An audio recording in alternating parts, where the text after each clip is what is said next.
Today I'm joined by Marcy Fortnow of Engaging Play. Marcy, so good to have you here. Welcome. How are you doing? Thank you, Karen. Really glad to be here. Such a nice, it's so nice to meet people in the field and people who care about the same things I do. Kindred spirits. That's what I want to say. Colleagues and kindred spirits. Sometimes we're trapped in our little offices, right? And we miss getting out. So this is that for me. Thank you, Karen. Marcy, let's start with your story. Can you share a little bit about your background and how you got started in doing what you're doing today? Sure, I'd love to. Thanks, Karen. So many years ago, I worked when I was in my corporate life. I worked in the software world, in eventually training and development and change management. But when I worked in Chicago, and I'm living here now, but I have moved away many times. I worked for a large firm in the Northwest train station building, right in the city, and that's a tall building where many of the Western trains come from. And my company was the software company was on the 32nd floor. We actually had two floors, but I worked on the 32nd floor at 500 West Madison Street. And we had the entire floor. And if you can imagine, it was filled with low cubicles, right? Cubicles spanning the floor. And all you had to do when you went to work, if you had a question, if you had a problem, if you had a celebration, all you had to do was pop up, right? We call that prairie dogging, actually. There's a name for that. And you could prairie dog your way to connect with other people on the floor, all the way across the floor.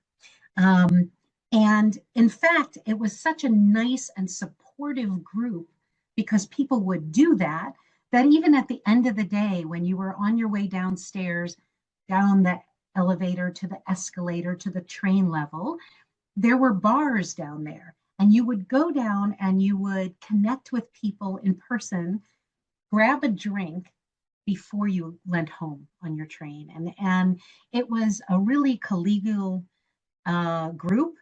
I loved it. I loved working there. And not necessarily because what I was doing.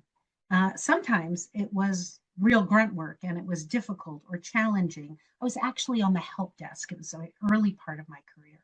And I had to deal with difficult customers or impossible software bugs, but it didn't matter because I was so connected with the people and the environment that I worked in. And I loved it. And I went to work every day. It became like a family. And again, it wasn't about what I was doing, but about who I was with. And I really would have stayed there forever. And I didn't realize that until a couple years into it, I had to leave because my husband was relocated to New Jersey. So fast forward to another corporate job.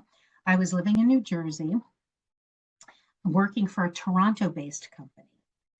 So I was not in a building with other people. I was behind glass French doors in an office by myself in my house. I was traveling about 80% of the time, and there were no events, no cubicles, no prairie dogging, no bar. Um, the company could have done things to connect people virtually, but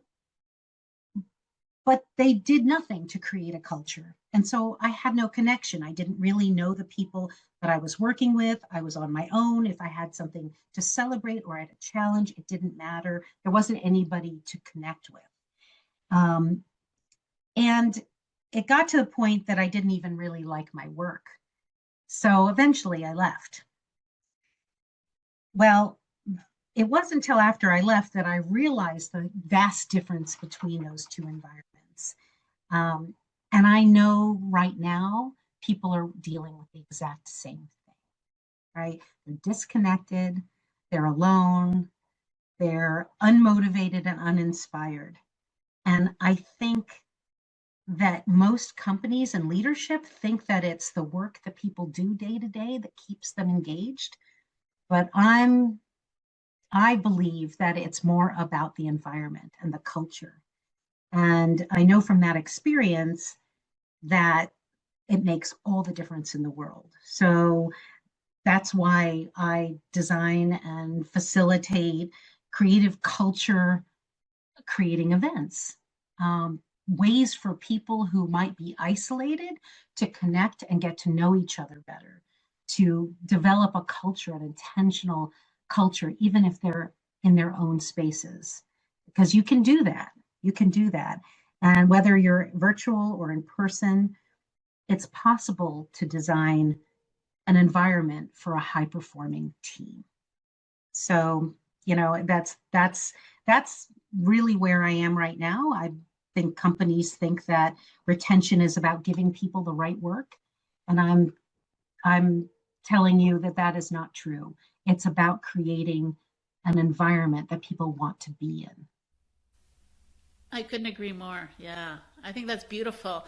And the way that you came about that is, experience the two ends of the different spectrums, right? You had something that was really engaging, engaging culture, a lot of play, a lot of connection, and then you went into an environment that didn't have that. So clearly you saw a need, um, hence the formation of your business, engaging play.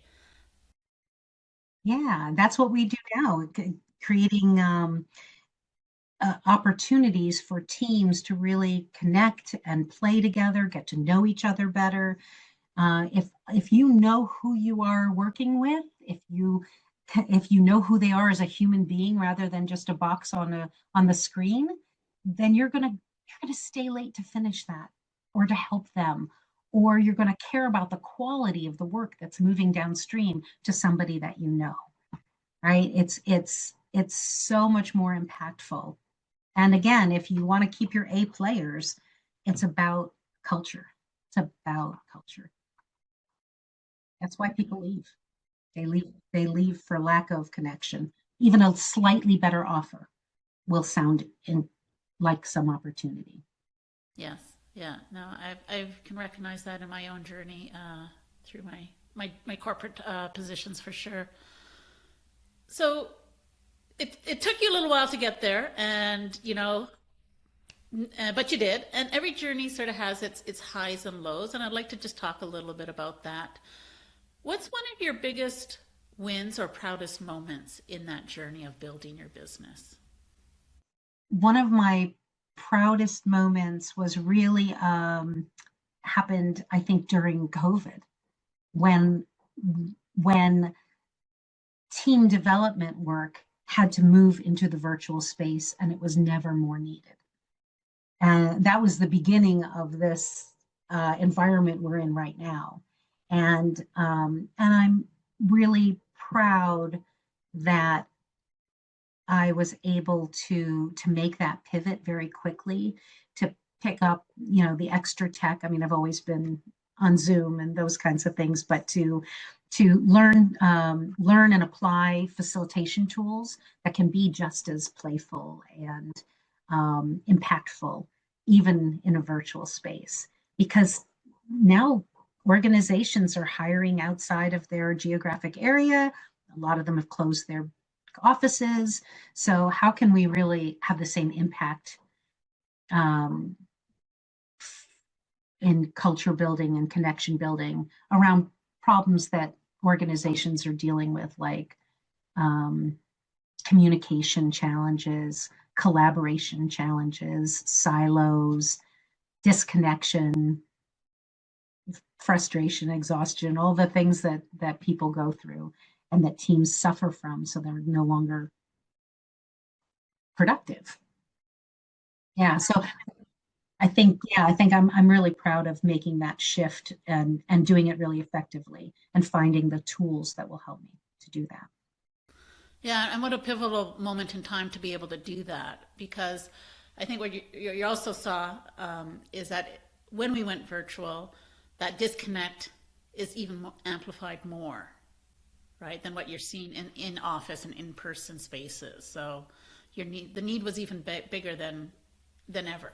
And the fact that you're able to adapt and pivot really quickly and address that need and help them, um, that would, yeah, that's amazing. That's It was, yeah, I think it's really important. Yeah, but it's a bigger problem than ever.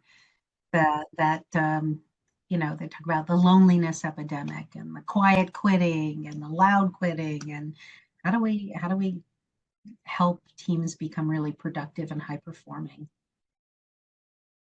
when we're not taking care of the space in between. So the relationship of the group. yeah, yeah, so key, so key. And what's a challenge that you could share that taught you something valuable? So when I first left my corporate life, which was that company in Toronto, um, I decided I wanted to be an entrepreneur. Oh, I got hit by some bolt of lightning that said be an entrepreneur, and at the time, I didn't know what that meant. I thought that would be an easy move because I have an MBA. I used to implement $1 million software systems. I used to, I had all this puffed up stuff, experience. But entrepreneurship is nothing like that. Maybe Karen. All right. It's not just about the work that you do, right? It's about building a business, it's about sales, it's about finance, it's about all the other things that go along with owning your own business. And I would say that it was more challenging than I expected. I also, my first company was actually a party and event company. Yeah, yeah, really different. I had young children. I moved into a fairly affluent community that spent all their birthday parties at the bowling alley. And I said, I can do better than that. I mean, I just saw this need and I said, I'm going to create this business. And it was very successful, but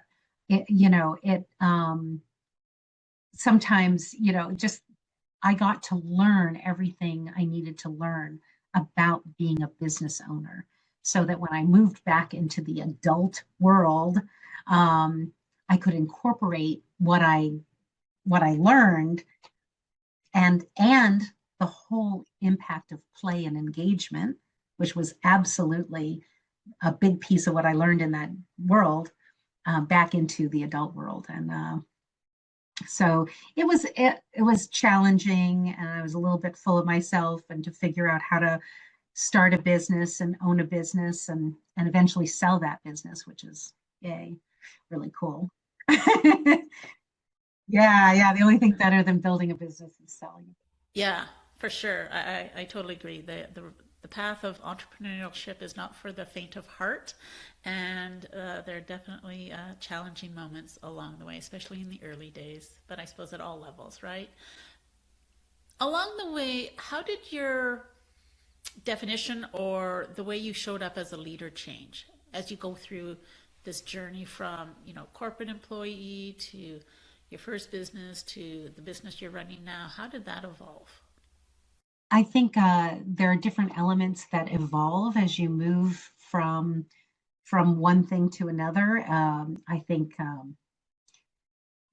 discipline and structure, having to build your own structures, um, prioritize your own priorities, and then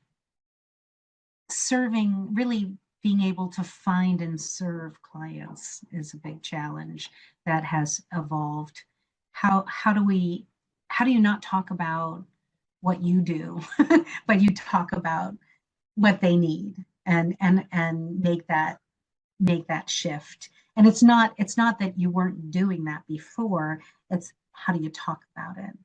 I think visibility is probably one of the big challenges that people in moving through their career and entrepreneurship have to really struggle with. How do I be visible? How do I put this in the world so that people can take advantage of my service? Yes, yes. You don't want to be the world's best kept secret, do you? No, right. And Karen, I assume you get that deeply because here you are doing a podcast, right? Yes, I totally understand completely. Marcy, if you could give yourself one piece of advice early on in your career, what would that be?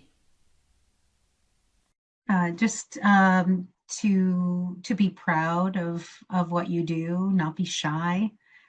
You know, that's in the visibility challenge. I think that's the piece that I've struggled with most. I'm an extrovert. I'm not a shy person, and yet it's still challenging to put myself out there. I'm planning um, a program right now for kickstarting 2026, right? Like a new program. And I'm thinking about it, but how am I going to get it out there? Right. And so I think that's something I'm challenged with even now. So I think maybe the me in 10 years will look back and go, what are you doing? Why are you being shy? Put yourself out there. What do you have to fear? I would like to give myself that advice right now. The message is to be bold, go forth. Yes, and be bold and courageous. I think that's something we could all take away and add a little bit more into ourselves. And definitely, yeah, I love that. So before we wrap up, I'd like to take a look ahead. You mentioned that you're building a new program. What's lighting you up now, and then what are you looking forward to building for yourself and your company in the next 6 to 12 months? Yeah, I'm very concerned. I think I was trying to express that in the story of how I started this business because I'm really am concerned about this major disconnection that's happening. And I have young people in my life, my kiddos, how disconnected they are, and it's it concerns me. It concerns me that the disconnection, the quiet quitting, the loneliness that people are feeling, and I really feel I have um, ideas about how organizations where we spend much of our time can impact that and can change that for people if they want to do really to put out good work if a lot of my clients are nonprofits. I'd say about 80% right now. I don't know how that happened, but or associations, let's call it associations, some of which are nonprofits, some are membership. And that is really a purpose-driven population. So how do you take that important need for those people to do their very best work for their customers and and elevate that and really build passion behind that. And I think that in the next, I think that we need to address it. I just don't even think it's a choice. I think any leader needs to be thinking about how to inspire and motivate and take care of their people into this next era, whether that's with AI or without, it has nothing to do with that. It's about the humans. And I believe that underlying all those issues is lack of connection. And that's something that you can actively work on. So that's why that's behind a lot of the work that I do.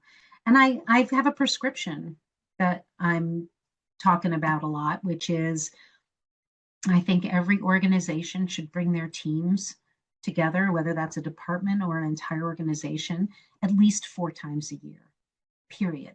4 times a year, and at least two of those should be in person.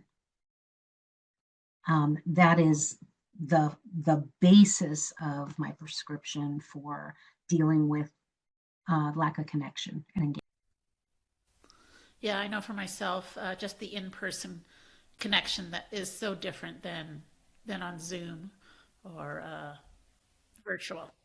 Yeah, and are we spending time um, virtual or in person not just talking about work, right? But figuring out who we are as human beings together. So I do a lot of retreats. I think they're so impactful. All hands meetings or retreats. As I said, at least 2 of the 4 should be in person. And it shouldn't all be all about work and PowerPointing people to death. It should be all about getting together, building connection, getting to know each other better, thinking about, working on the purpose of the organization, the values that connect people, and planning for what's next. Not about status reports, you know. Yeah, I couldn't agree more. Because at the end of the day, business is about people. Yeah. And I was just with the Alzheimer's Association last week, doing an all-day retreat for 85 people who haven't been together since 2017. Wow. Yeah, and they're an important group of people, right? But that's an example. And a few weeks before that, I was in New York with another association, just pulling 3 day. So I love these opportunities to have that kind of time to really have people connect and play. Oh, and I haven't even mentioned play. I do a lot of play. I'm certified in Lego Serious Play. I use cards and game pieces and activities that are playful, take people out of their regular talking channel and into something somatic or kinesthetic or experiential. That's how I do what I do. I love that. I love that. How do you define success at this stage of your journey? Success at this stage of my journey is having work with people I like and making an impact. Like, to me, that's that's my goal. That's my goal, to have work with people I like and making an impact. That's a powerful trifecta. Yeah, I agree. I love that. I love that. Yes, yes. Well said. Marcy, thank you so much for sharing your story. I know people will take a lot away from it. For our listeners, how can they find you online? Absolutely. Well, again, I'm Marcy Fortnow, and you can find my website at engagingplay.com, and you can reach out to me at marcy@engagingplay.com, and definitely connect with me on LinkedIn, and join my newsletter. We'll link that in the show notes. So thanks again so much for joining me on the Leadership Lab. It's been a pleasure talking to you. Thank you, Karen. Thanks so much for having me. It's so nice to meet you. My pleasure. Thank you for spending your time with me today on the Leadership Lab podcast. My hope is that this conversation sparked a new perspective or reinforced something you already knew. Until next time, keep leading with curiosity and intention.